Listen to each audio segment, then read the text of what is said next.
देखो बच्चों, अभी हम लोगों ने सीखा कि आखिर कॉर्ड ऑफ कांटेक्ट क्या होता है और उसका इक्वेशन कैसे निकालते हैं ना। और वो मेथड सारे कोनिक सेक्शन में सेम होता है। अब देखो, हम सर्कल की कुछ इंपॉर्टेंट प्रॉपर्टीज पढ़ रहे हैं जो कॉर्ड ऑफ कांटेक्ट को लेकर के बनाई गई हैं। देखो क्या होता है, जैसे मान लीजिए मैंने एक सर्कल ले लिया, ऐसे है ना। देखो ये मैंने सर्कल ले लिया, ठीक है। देखो मैंने एक पॉइंट P ले लिया जो सर्कल के बाहर है, और ये सर्कल का सेंटर है, और यहाँ से मैंने ये दो टेंजेंट ड्रॉ कर दिए, ऐसे है ना। तो देखो क्या होता है, ये बात हमको मालूम है कि अगर हम एक्सटर्नल पॉइंट से सर्कल पर दो टेंजेंट ड्रॉ करेंगे तो दोनों की लेंथ आपस में इक्वल होगी, मतलब PA इक्वल टू PB होगा। लेकिन ध्यान देना, ये सिर्फ सर्कल में है। एक्सटर्नल पॉइंट से आप दो टेंजेंट ड्रॉ करते हैं, बहुत से कोनिक में करते हैं, लेकिन दोनों की लेंथ आपस में बराबर होंगी, ये सिर्फ सर्कल में है। जैसे अगर आप पैराबोला में दो टेंजेंट ड्रॉ करेंगे तो दोनों की लेंथ आपस में बराबर हो, जरूरी नहीं है। ये मैंने आपको समझाया भी था, है ना। इसी प्रकार इलिप्स हाइपरबोला में भी दोनों की लेंथ आपस में बराबर हो, जरूरी नहीं है, लेकिन सर्कल में दोनों की लेंथ आपस में बराबर होगी, ये कन्फर्म है। देखो काम किया जाए कि AB को आपस में मिला दिया जाए, तो ये बन गई हमारी कॉर्ड ऑफ कांटेक्ट, है ना। AB क्या बन गया, कॉर्ड ऑफ कांटेक्ट। देखो ध्यान दो, इसको इससे मिला दें और इसको इससे मिला दें, ऐसे देखो यहाँ पर मैंने कर दिया, ठीक। अब देखो सेंटर को P पॉइंट से भी मिला दिया, ध्यान दो ऐसे करके, देखो ये हमने मिला दिया, ठीक। अब देखो पहली बात ये ध्यान दो कि ये एंगल हमेशा 90 होगा, है ना। ऐसे ये एंगल हमेशा 90 होगा, ठीक है। ये एंगल हमेशा, देखो यहाँ पर ध्यान देना, 90 होगा। और देखो ये एंगल भी 90 होगा और ये एंगल भी 90 होगा, है ना। क्योंकि देखो ये टेंजेंट है और ये पॉइंट ऑफ कांटेक्ट को सेंटर से मिलाया गया, तो ये एंगल भी हमेशा 90 होगा। देखो एक्चुअली ये एंगल 90 होगा और ये जो M है ये AB का मिड पॉइंट भी होगा, क्योंकि अगर हम परपेंडिकुलर ड्रॉप करेंगे तो वो कॉर्ड को बाइसेक्ट करता है, ये सर्कल की प्रॉपर्टी होती है ना। ये अपना कॉर्ड है, अगर हम परपेंडिकुलर ड्रॉप करेंगे तो कॉर्ड को बाइसेक्ट करेगा, और यहाँ से भी देखो ये परपेंडिकुलर है, दोनों एक ही जगह पर मिलेंगे, ध्यान देना, ठीक है। तो ये जो CP लाइन है ये इसके हमेशा परपेंडिकुलर होगी, ध्यान देना। देखो अब यहाँ पर क्या होगा कि जैसे मैंने इस सर्कल का रेडियस R मान लिया, है ना, और ये जो लेंथ है इसको L मान लिया। देखो ये इसको मैंने L मान लिया, L टेंजेंट की लेंथ को, जिसको हम √S1 से निकालते हैं, ध्यान देना, है ना। सॉरी, टेंजेंट की लेंथ को मैंने L मान लिया, ठीक। टेंजेंट की लेंथ को मैंने L मान लिया। देखो क्या होता है, जरा ध्यान दो, अगर हम इस सर्कल का equation x² + y² + 2gx + 2fy + c = 0 ले लें तो सेंटर का कोऑर्डिनेट्स हो जाएगा -g, -f, और देखो सर्कल का रेडियस हो जाएगा √g² + f² - c, है ना।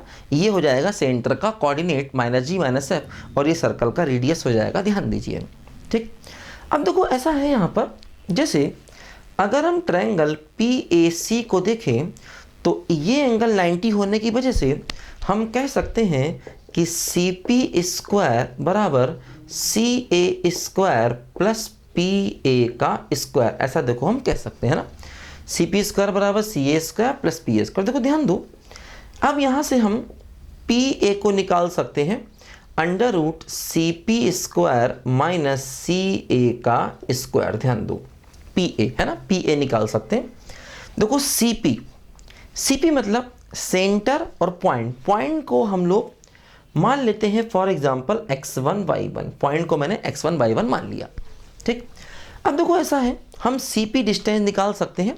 अगर मैंने पॉइंट को x1 y1 मान लिया, देखो यहाँ से CP डिस्टेंस क्या होगा, √ ये है -g -f और ये है, तो x1 + g का होल स्क्वायर और y1 + f का होल स्क्वायर। देखो ये हमारा CP डिस्टेंस आ गया, सेंटर और पॉइंट के बीच का डिस्टेंस। देखो CP डिस्टेंस हमारा ये आ गया, ध्यान दो, ठीक। इस पॉइंट को मैंने x1 y1 मान लिया है जो एक्सटर्नल पॉइंट है, ठीक है, और C अपना -g -f हो गया। देखो अब सी ए का मतलब रेडियस, देखो ये जो डिस्टेंस है ये सी ए का मतलब क्या हो गया, रेडियस। देखो ध्यान दो, सी पी स्क्वायर का मतलब हुआ x1 प्लस जी का square plus y1 plus F का स्क्वायर माइनस, देखो रेडियस का स्क्वायर करोगे तो ये हो जाएगा G square plus F square minus C. देखो ऐसे हो गया ये, है ना, सी ए का मतलब रेडियस का स्क्वायर करना है। देखो इसको हम सिंप्लीफाई अगर करें तो x1 square plus G square plus 2x1g, ठीक है, plus y1 square plus F square plus 2y1f minus G square minus F square plus C. देखो क्या होगा, G square cancel out, F square cancel out. देखो यहाँ से बचेगा क्या, under root of x1 square plus y1 square plus 2x1g plus 2y1f और plus C. देखो ये बन गया पी ए का मतलब एक्सटर्नल पॉइंट से जो हमने टेंजेंट ड्रॉ किया है उसकी लेंथ। और ध्यान दो ये जो पी ए है ये फिर से वही अंडर रूट S1 है, अंडर रूट S1। देखो क्या हो रहा है, ये सर्कल है उसमें x की जगह आ गया है x1 और y की जगह आ गया है y1, तो इसको हम अंडर रूट S1 कह सकते हैं, है ना। तो एक्सटर्नल पॉइंट से जो हम टेंजेंट ड्रॉ करते हैं उस टेंजेंट की लेंथ अंडर रूट S1 होती है, मतलब इसको हम अंडर रूट S1 के बराबर कह सकते हैं। जो हमने L माना है इसको हम अंडर रूट S1 के बराबर कह सकते हैं ना, ध्यान दो। अच्छा एक बात और ध्यान दो, ये जो टेंजेंट की लेंथ अंडर रूट S1 है ये सिर्फ सर्कल में है ना, ये सिर्फ सर्कल में है, फॉर सर्कल ओनली। ये कॉन्सेप्ट सिर्फ सर्कल के लिए है ना, अंडर रूट S1, ना ये पैराबोला के लिए है, ना एलिप्स के लिए है, ना हाइपरबोला के लिए, ना किसी फंक्शन के लिए है ना, ध्यान देना। ये अंडर रूट S1 मतलब एक्सटर्नल पॉइंट से ड्रॉ किए गए टेंजेंट की लेंथ अंडर रूट S1 ये सिर्फ सर्कल के लिए होता है, इस बात को ध्यान दो, है ना। ये अंडर रूट S1 ना तो आप पैराबोला में लगाएंगे, ना आप एलिप्स में लगाएंगे, ना आप हाइपरबोला में लगाएंगे, इस बात को ध्यान रखना। ये सिर्फ सर्कल के लिए है अंडर रूट S1, इस बात को ध्यान दीजिए, है ना। तो एक्सटर्नल पॉइंट से ड्रॉ किए गए टेंजेंट की लेंथ अंडर रूट S1 होती है सर्कल में, इस बात को याद कर लो। एक बात और ध्यान देना कि ये सर्कल अपने स्टैंडर्ड फॉर्म में होना चाहिए, मतलब एक्स स्क्वायर वाई स्क्वायर का कोफिशिएंट 1 1 होना चाहिए, तब इसको लगाएंगे। अगर सर्कल अपने स्टैंडर्ड फॉर्म में नहीं है तो एक्स स्क्वायर वाई स्क्वायर के कोफिशिएंट को पहले 1 1 करेंगे। जैसे मान लो आपको सर्कल दिया जाए उसमें 2x स्क्वायर हो 2y स्क्वायर हो तो पहले उसको 2 से डिवाइड करेंगे, है ना। अगर सर्कल अपने स्टैंडर्ड फॉर्म में है तब हम कहेंगे एक्सटर्नल पॉइंट से ड्रॉ किए गए टेंजेंट की लेंथ रूट S1 होगी और PA और PB दोनों आपस में बराबर होंगे, ये भी ध्यान दो, है ना। PA और PB दोनों की लेंथ अंडर रूट S1 होगी। लिखो इसको ध्यान से जरा।